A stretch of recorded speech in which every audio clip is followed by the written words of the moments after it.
महंगाई की मार. महागाई कमी झाली आहे का? कमी झाली की वाढली? गॅसचे काय भाव झालेत? 10 वर्षापूर्वी काय होते? सिलेंडर कितीचं झालंय? 20चं काय आली तर लाईटीचं काय झालंय? Petrol, diesel. मग तुम्ही मला सांगा, हे सरकार महिलांचं सरकार वाटतंय? हे सरकार शेतकऱ्यांचं सरकार वाटतंय? हे सरकार तरुणांचं सरकार वाटतंय? हे सरकार गरिबांचं सरकार वाटतंय? नाही, हे सरकार नुसतं गुंडांचं सरकार महाराष्ट्रात बसवलेलं आहे.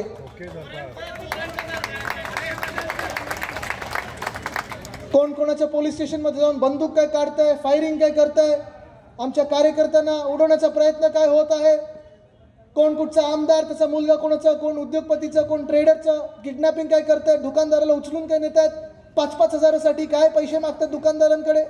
हे सरकार जे चोरांचं सरकार बसलेलं आहे, जे चिंदी चोरांचं सरकार बसलेलं आहे, गुंडांचं सरकार बसलेलं आहे, मंत्रालयामध्ये जाऊन हे रील करत आहेत. तुम्ही विचार करा, आज हिंमत ही झालेली आहे की गुंडांचं एवढी हिंमत झालेली आहे की मंत्रालयामध्ये रील करतात. पण आज दुर्दैव हेच आहे की पोलीस हाऊसिंग बद्दल विचार केला जात नाही.